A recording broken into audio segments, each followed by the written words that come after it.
From the Library of Congress in Washington, D.C.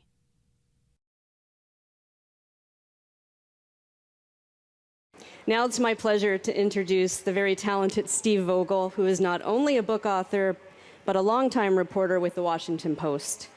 If you love history and politics, and you have an appreciation for the exquisite use of language, then Mr. Vogel is the writer for you. His book, The Pentagon, published in 2007, chronicled the rapid and fascinating creation of the landmark Pentagon building during World War II, and the equally significant reconstruction of that building after 9/11. The book itself is a landmark work, and it confirmed Mr. Vogel's place as a social historian, a military expert, a policy expert, and a storyteller. His new book, Through the Perilous Fight, is a gripping account of 6 weeks in 1814. It has heroes, villains, leaders, and cowards, and it retells in vivid detail both the burning of our young capital at the hands of the British and the spectacular but improbable turn of events in the battle for Baltimore that would change the course of the war and the path of our young nation. As a journalist, Steve Vogel has written extensively about military history, the treatment of veterans, the wars in Afghanistan and Iraq, and the attacks on September 11th, among other subjects. He is a graduate of the College of William and Mary and earned a master's degree in international public policy from the Johns Hopkins School of Advanced International Studies. Ladies and gentlemen, the talented Steve Vogel.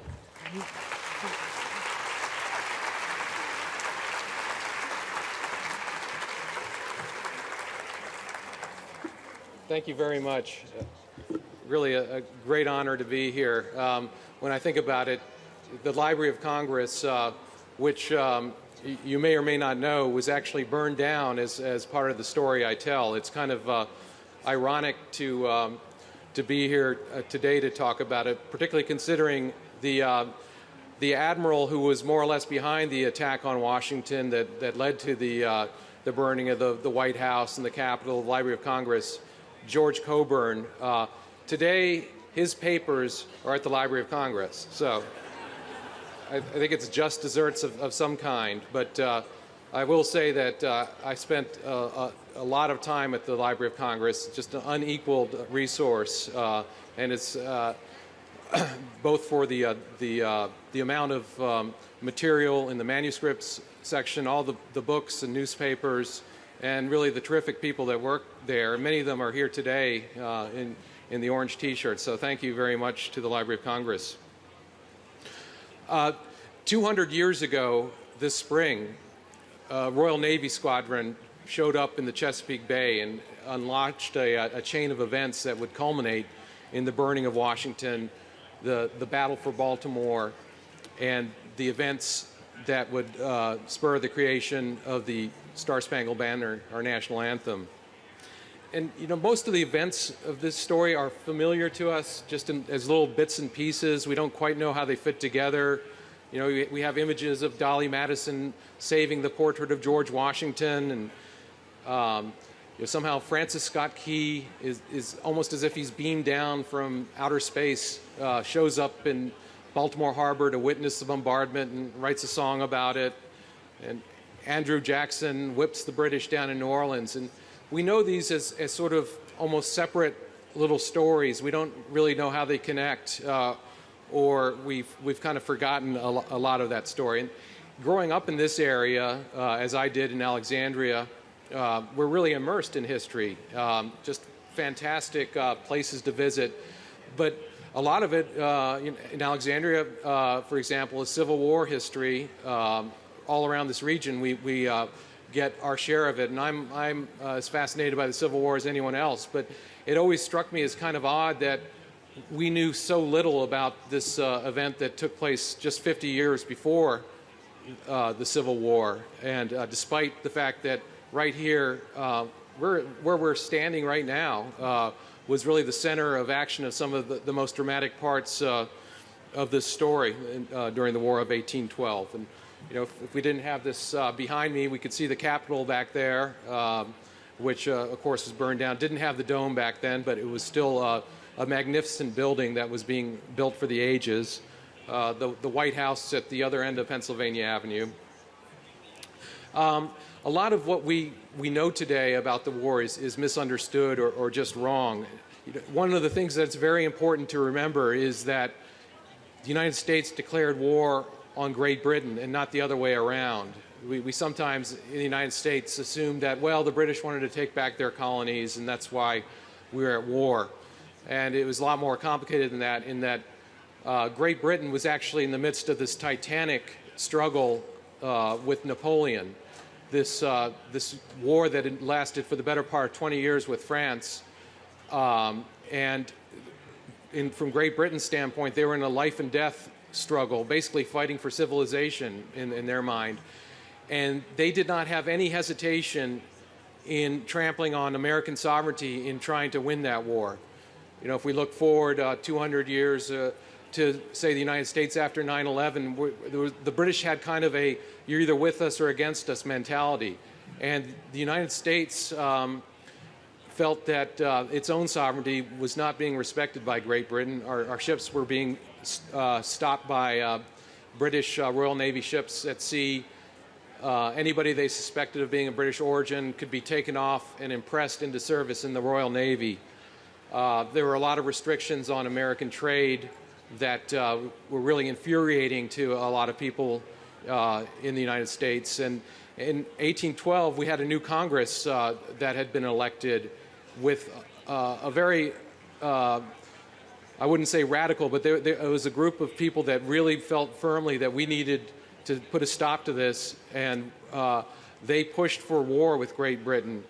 And President James Madison, who was a bit ambivalent on the subject, at the same time, you know, here's, of course, one of the great fathers of the Constitution. He had come to the conclusion that if the United States did not put a stop to British actions, we might as well be a vassal state of Great Britain again. So war is declared in 1812, and Great Britain was infuriated. They really saw it as a stab in the back. And that kind of sets the stage for our story. The war went pretty badly for both sides in different ways. For the United States, it was just a catastrophic start to the war. We launched several invasions of Canada. Another thing you don't hear about too often in the history books, but those failed miserably. The Canadians remember them well, by the way. It's a little dim in our memory. One of the great ironies, you know, when we talk about Francis ScottKey, who's the main character in my book, very interesting guy in my opinion. He, despite going on to write what's considered the most patriotic of all American songs, he was deeply opposed to this war, like a lot of Americans. The war split the country really right down the middle. Very partisan lines and very ugly recriminations being thrown around. And Francis Scott Key actually, when one of our invasions attempts to take over Quebec fails miserably, Key actually celebrates. And he writes a letter to his good friend John Randolph of Virginia, and he says, "This, I suppose, is treason, but as your Patrick Henry said, if it be treason, I glory in the name."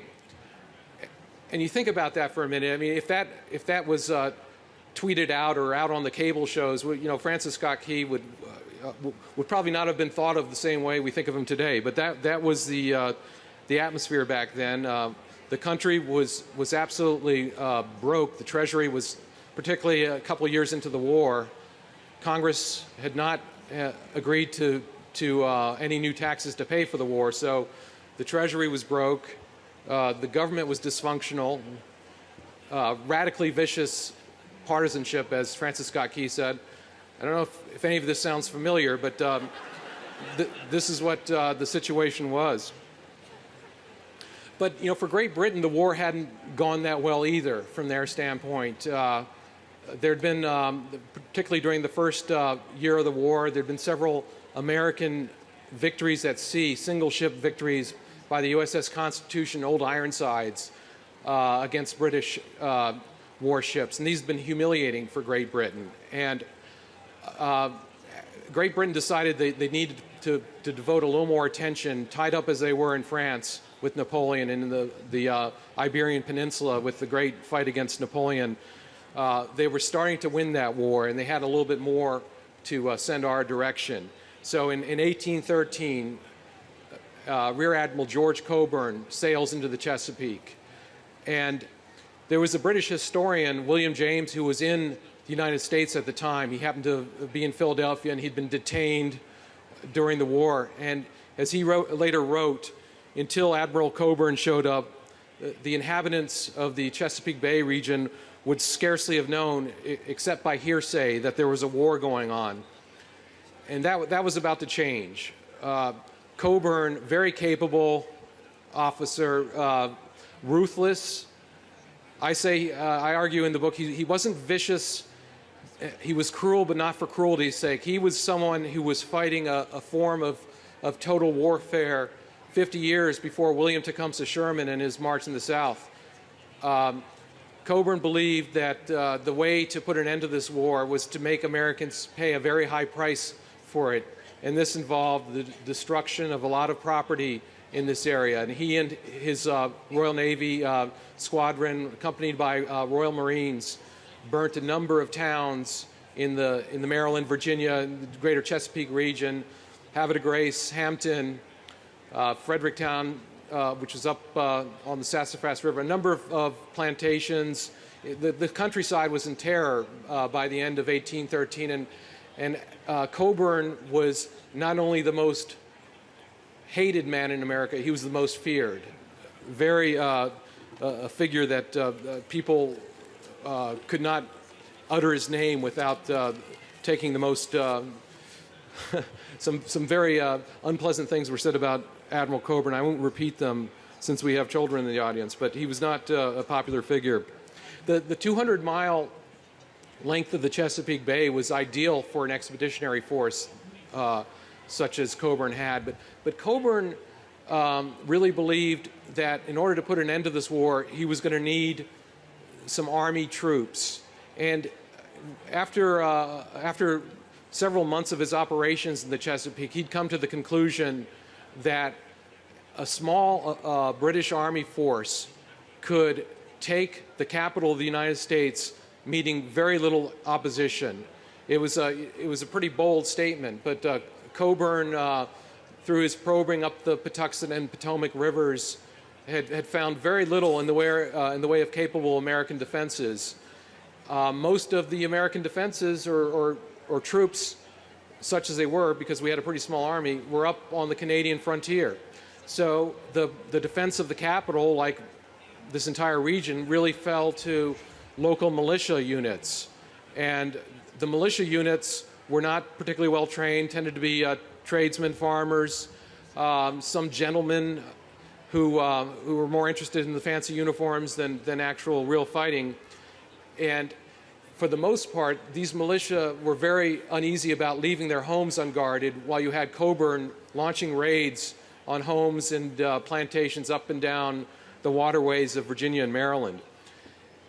When in April of 1814, the whole face of the war suddenly changes because Napoleon abdicates across the Atlantic Ocean, and suddenly the troops of the Duke of Wellington's army, some of those are suddenly free to be sent to the United States to put an end to this festering war. And at Coburn's behest, one force of about 4,000 troops is sent to the Chesapeake region. And they were under the command of British General Robert Ross. Ross, one of Wellington's finest officers, was nonetheless not a rash officer. He was not going to just plop his men down on the shore and attack the capital of what was coming to be a pretty large power, a country of some 10 million people. He had a small force, and the idea of trying to capture the capital of this enormous country with this small force struck him as a bit bizarre and possibly just impossible. But after the troops arrive in the region and Coburn takes General Ross on a couple of these raids, he's able to persuade Ross pretty quickly that the American forces indeed were not in any position to really defend the capital. And they were right. We saw one of the most, some of the most incapable leaders in American history who were leading the American force around here. It really started at the top with President Madison, brilliant leader, really the lead author of the Constitution. But as commander-in-chief, he was really having his problems. And part of it was because he believed so strongly in a weak executive. He didn't really believe that the president should be seizing powers as a military leader. And so he was actually perceptive to Washington's vulnerability. And he directed his Secretary of War, John Armstrong, to take some steps to defend Washington. But Armstrong was incredulous. He just couldn't imagine that the British would even bother themselves with Washington. What we see around us was just a little village of some 8,000 people back then. You had the Capitol, which still had a gangway between the two wings, between the Senate and House. You had the White House at the other end, but it was mostly just farmland, cows grazing around, woods, some hovels here and there, a few nice houses, but it was not any kind of a prize for the British, Armstrong thought. He called this place a sheep walk. And very little was done. And the British land then in August of 1814 with the Army troops on the Patuxent. And they do a masterful job of completely faking the Americans out. It was just remarkable to see. There were actually more American militia available than there were British troops. So despite their lack of training, if they'd been able to set up a decent defense, they should have been able to hold off the British forces. But Ross and Coburn executed these beautiful feints where they divided their force, and they sent one force up the Potomac, another up the Patuxent River, another up the Chesapeake Bay, and it really froze the American command. They didn't know what the British intention was. They didn't know if they were going to attack Baltimore or Annapolis or Washington or what they were doing. And the net result was a lot of dithering. And when the British began moving towards Washington from the main attack coming up the Patuxent River, by the time the Americans realized what was happening, it was really too late. General William Winder, the American militia commander, an attorney, he really wasn't much of a leader, and but in his defense, he had gotten very little support from the Secretary of War, John Armstrong. And on August 24th, as the British begin moving towards Bladensburg, which was right at a river crossing, what we know today as the Anacostia River, a place where the British would be able to cross the river that was defending Washington and bring their forces around to capture the capital. By the time that Winder got his forces up there, they were literally racing from Washington to reach the right place, and they were arriving, the bulk of the force at the same time as the British, after their series of brilliant feints. So we have this remarkable battle at Bladensburg. We look at Bladensburg today. You go out there and you see the brake shops and muffler places, and it's actually. But if you really close your eyes a bit and look at the terrain and go there with a map, you can really visualize how this battle took place, and the hills there, and the British attacking and coming up and crossing at where the river is today, where the bridge is today. They came across there.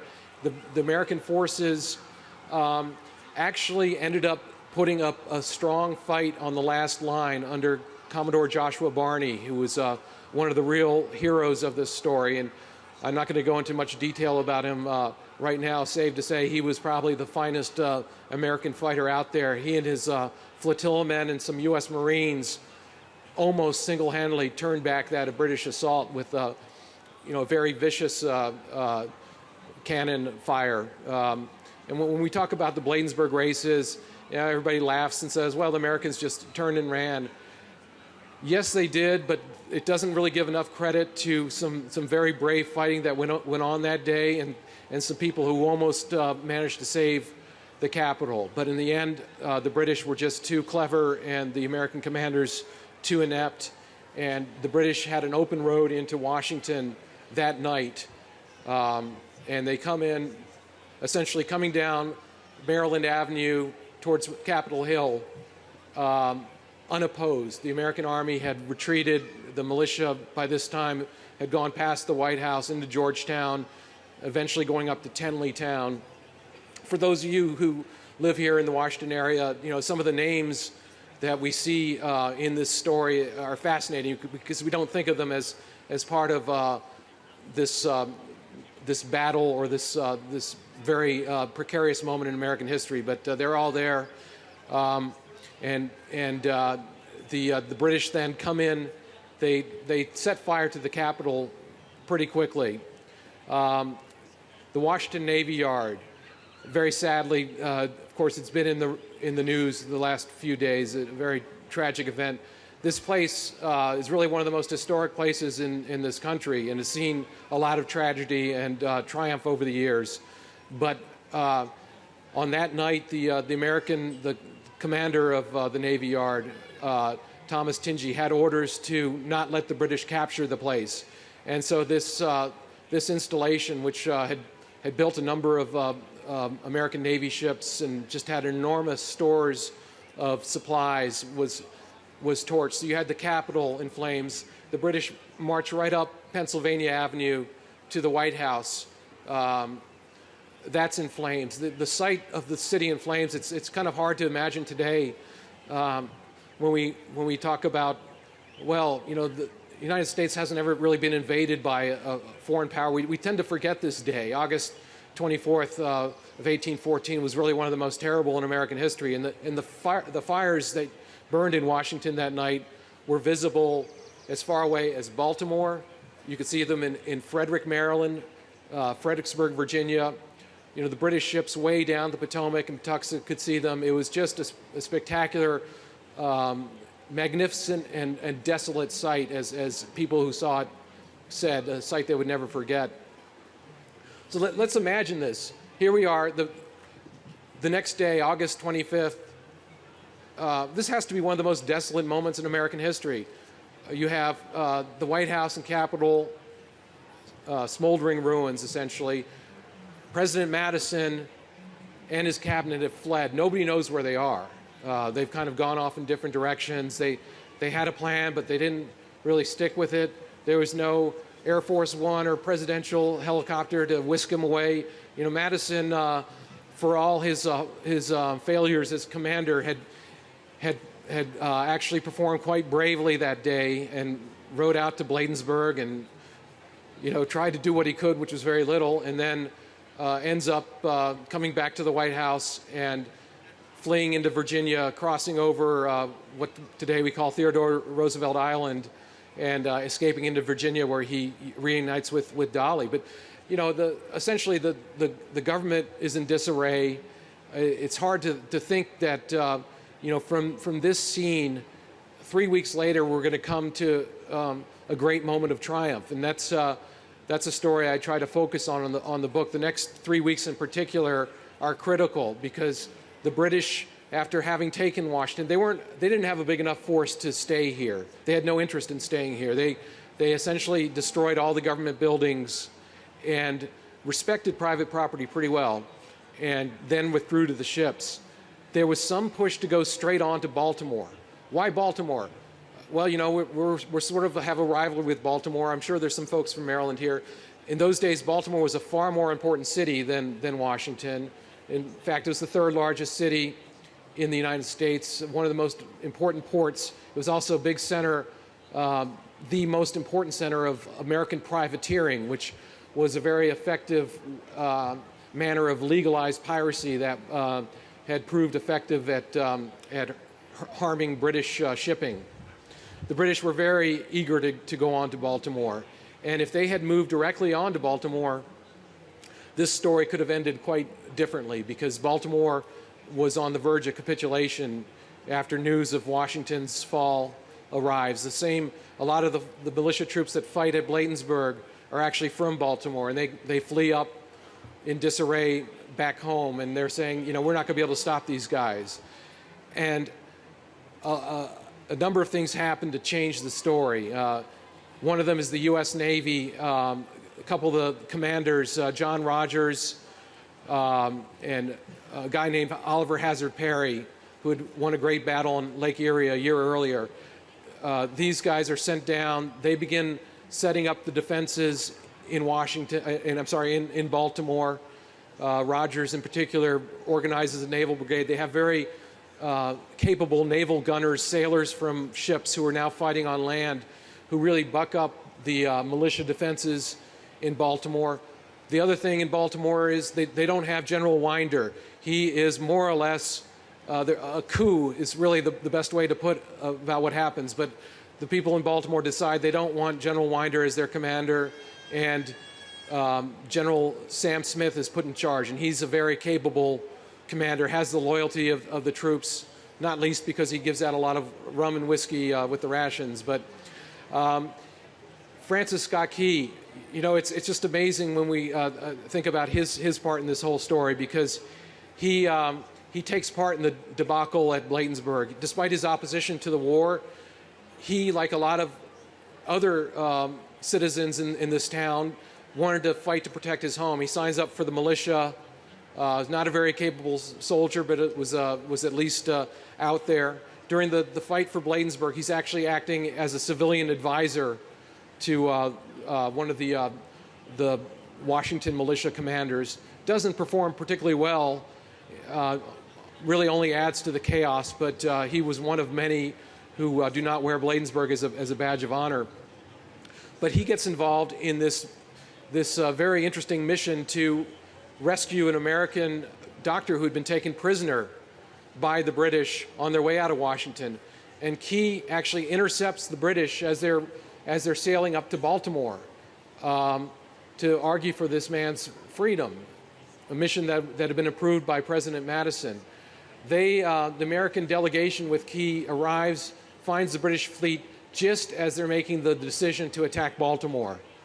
A number of reasons I get into in the book as to why the British delayed, but the bottom line is that delay saves Baltimore. It gives them time to build up their defenses, and by the time the British sail up into the Patapsco River, the American defenses number 15,000, many of them set up on trenches on Hampstead Hill, which is today Patterson Park. And it was a very strong position. The British attack under General Ross through North Point, the spit of land peninsula leading to Baltimore. The American militia puts up a much better fight than they do at Bladensburg. And General Ross, remarkable figure, ends up being killed in this battle. It's the exact circumstances of his death remain a bit of a mystery. Who shot him?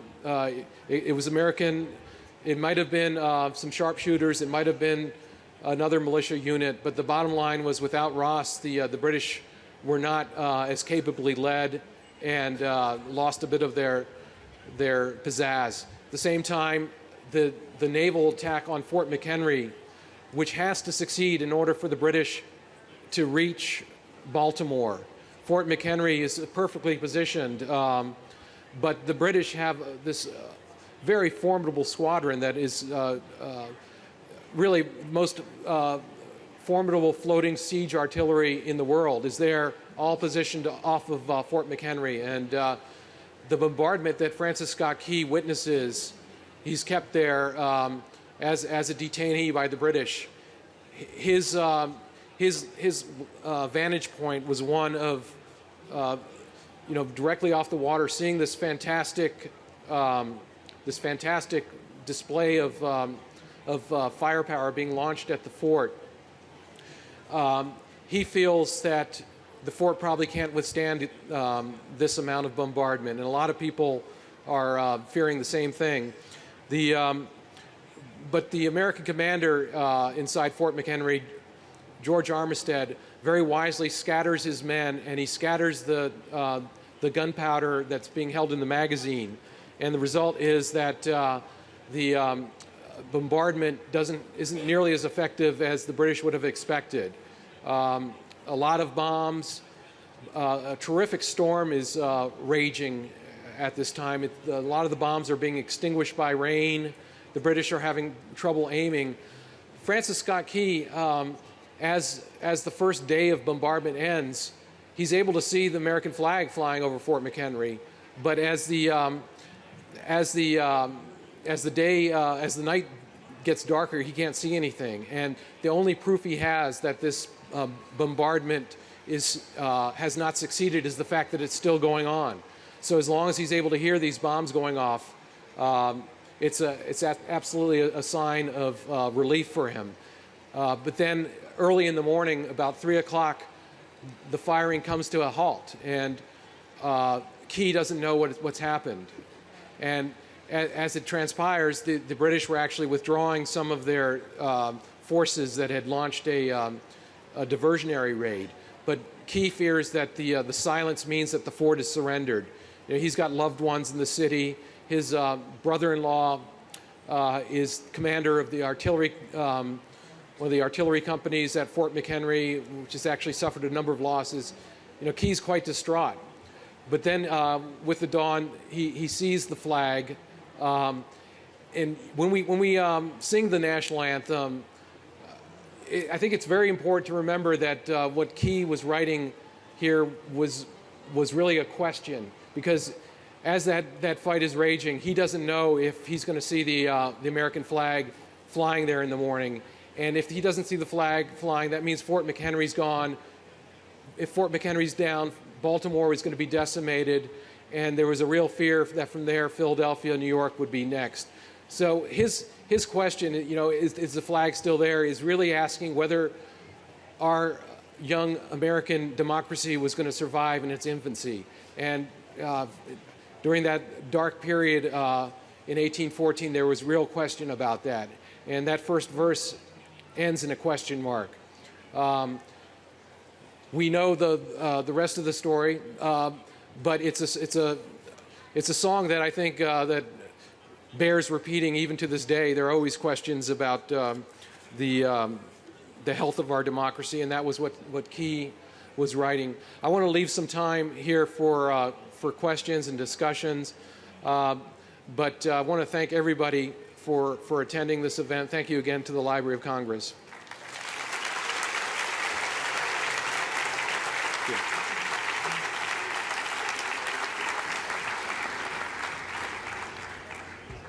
Yes, sir. Yes. Thanks for writing this great book on the War of 1812. I noticed, you know, at first when I picked the book up, I thought it was really just about the burning of Washington and nothing else. But you put the whole war, you know, in its context. But now, there have been other attempts to write about 1812, you know, the War of 1812 and everything that went on. Do you think that Americans have basically very little interest overall because the lack of heroes, the lack of great commanders who came out of that war? I mean, most of us don't remember who William Winder was. I actually remember Ross. I can, you know, Robert Ross, I've read about him, but I don't know hardly anything about Winder. And like from what you're adding, there's not a lot of great things to add, you know, to his life. But do you think that explains, you know, when in history we always like to focus on characters and great leaders, and in the War of 1812 we don't really seem to have a lot, so. Well, there's some truth to that, but it's interesting because in the years after the War of 1812, it loomed very large in the American consciousness. And in fact, you know, a number of future presidents come out of the conflict. Andrew Jackson, of course, is a great hero of the war. William Henry Harrison also was in it. Even James Buchanan and a few others. But it's really the war was seen in the next 30, 40, 50 years as a war that had really affirmed American sovereignty.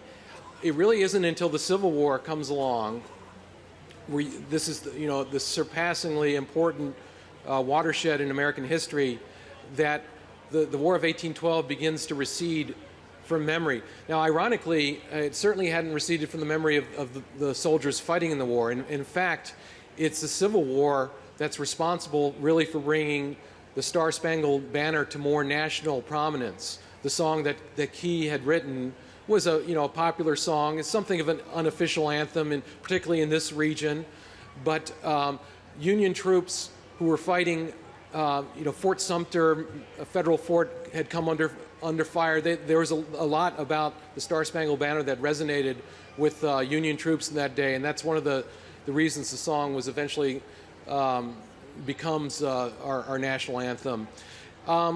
So I'd say part of the obscurity today is also due to the lack of. It's hard for us to understand what the war was being fought about, and it's hard to understand who won the war. And you'll hear a lot of different versions. And probably the only people who have a really good claim to winning the war are the Canadians. They they clearly came out the best. Great Britain and the United States, I think, each got some things out of it. But I think the United States, in my opinion, more than Great Britain. The United States, after this war sets the stage for the Monroe Doctrine and really American expansion to the West. So the war deserves to be remembered better than it is. And thank you. Sir. Do I go over here? Oh. Sorry. Thank you, yes. Again, thank you for your work. It's great to see another volume as we get closer and closer to the anniversary of the Battle of Baltimore and the writing of the Star-Spangled Banner. I'm curious if where in your work do you differentiate or add some knowledge from the work of Anthony Pitch and the Burning of Washington and Don Hickey's book, War of 1812, Forgotten Conflict. There's some good scholarship now, and I'm curious if there's some new stories you have to tell, whether you focus on Joshua Barney as a particular personality, maybe General Stricker and others. Where can we see some new information from your work? Yeah, absolutely. There have been some fine books written. My personal favorite is Walter Lord, Dawn's Early Light, a terrific book. I think everybody who's written has built on the work of those who've gone before. We've been able to find a lot of new material just in the last 5 or 10 years. New things are being found now that I wish I'd been able to see. I did a lot of research in Great Britain, including in the Royal Navy Museum, the Royal Marine Museum, and accessed some diaries of some of the Royal Marines and sailors who were involved in this campaign.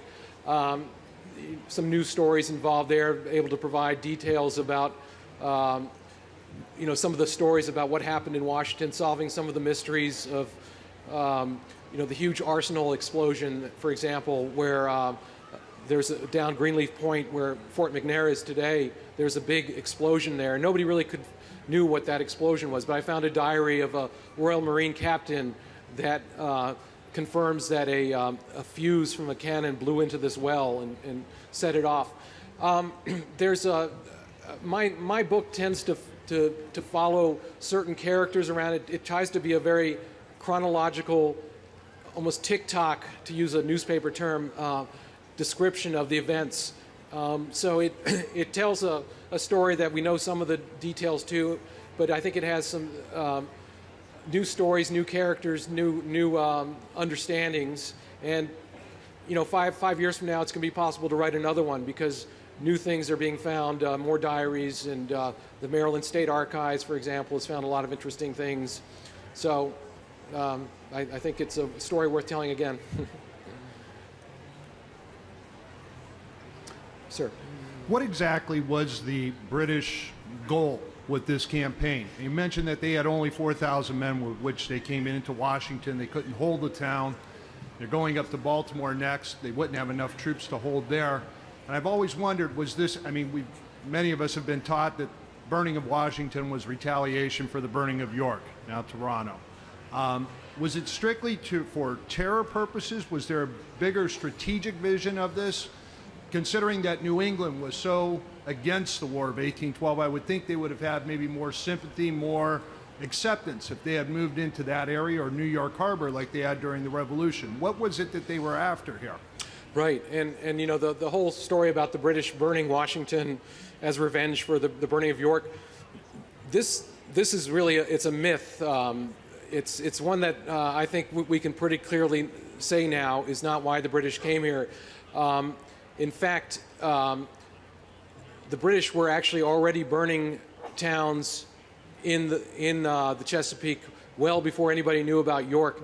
The British never even mentioned York as a justification until several months after Washington burned, when they introduced it into some of the parliamentary discussions, because there was a bit of blowback from the public in Europe about burning a capital. What Coburn envisioned really was a blow to collapse the American government and force Americans to make peace on British terms. He was, in a lot of ways, almost operating as a freelance. He had to persuade his superiors to go along with this plan, but he saw an opportunity to end the war on British terms.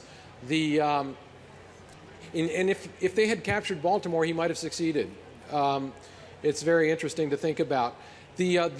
Now, the British, and when we say the British didn't come here because of York had been burned a year earlier, that's not to say the British were not eager for some revenge. It wasn't really about York, though. It was about other American actions in Canada that were more recent, that in British minds were much more heinous actions than York, which actually hardly made a ripple at the time. And that wasn't done by American command. That whatever happened there was done by some troops running around on their own, versus Washington being something that the British commanders here order the burning of the Capitol and the White House. So it was really, York comes out more as an attempt at justification for what happened. Yes, sir. 2 years ago, I took my son to Fort McHenry, and they had a brand new museum and display with a great multimedia presentation showing all these ships just bombarding the heck out of the fort, all from point-blank range, like broadside, right out in front of the fort. And as we walked around the display, something wasn't quite making sense, and I saw a display that said, "This is where the gun crew was killed." And I said, wait a minute, what was the American casualty list or total for the battle? And it turns out, as best I could figure, about 5 people died, all in this one hit of this one gun crew. And I said to my son, where were the bombs bursting anyway? They were bursting in air, not on the ground. And then we looked a little more, and they said, well, the fort had these giant cannon that could shoot out like 2 or 3 miles, and it was a very narrow waterway, so the British ships had to come in single file, make a turn, shoot a broadside, and then go back, and then the next one. They took turns because they were afraid to come close enough to really hit the fort. So my question is, they say the winners get to write the history. Are there history people out there that talked about just the incompetence of the British commander who spent, 30 hours of bombarding this without delivering an effective attack? Well, the British actually had the rage advantage on the Americans. They had their bombardment squadron, about 13 ships, set up in a half moon, anchored 2 miles out. The American guns could only fire back 1.5 miles. The British mortars, these 10-inch and 13-inch mortars, were easily capable of lobbing shells 2 miles. So they could sit there till the cows came home, lobbing shells at the fort. The problem was when they tried to get closer, because the shells weren't being effective enough, partly because some were bursting in air. They had fuses in them. Okay, the shrapnel was meant to be effective at killing garrison members. Ended up not doing much damage. You're right. It was actually 4 who died during the bombardment. There were others, though, who were wounded, including an African American who signed up to fight for the U.S. Army and lost his leg and died a couple of months later. Some civilians as well. But the reason the casualties were so low was because they were so spread out, standing behind the ramparts, and the storm put out a lot of the shells. A lot of the shells just weren't firing correctly. They're having trouble aiming. So Admiral Alexander Cockburn, who was in charge of the bombardment, just got dispirited. When he tried to send his ships in closer, then the American guns they actually had some French guns that the French had left them that were very effective when British ships got too close. And so when the British tried to get closer to try to really pulverize the fort, they couldn't do it. And Admiral Cockburn wasn't willing to risk his ships that way. He was already planning on going on to New Orleans, and he decided it wasn't worth the cost anymore. So that's why the bombardment fails. The other key reason is that the Americans sink some ships in the harbor, protecting from Fort McHenry to the point across the way. That meant that British ships could not get around the fort. The ships, these sunken hulls were linked together by chains. There's no way the British could get through, and that saves Baltimore. Thank you. Thank you. Thank you so much. Thanks very much. Thank you. This has been a presentation of the Library of Congress. Visit us at loc.gov.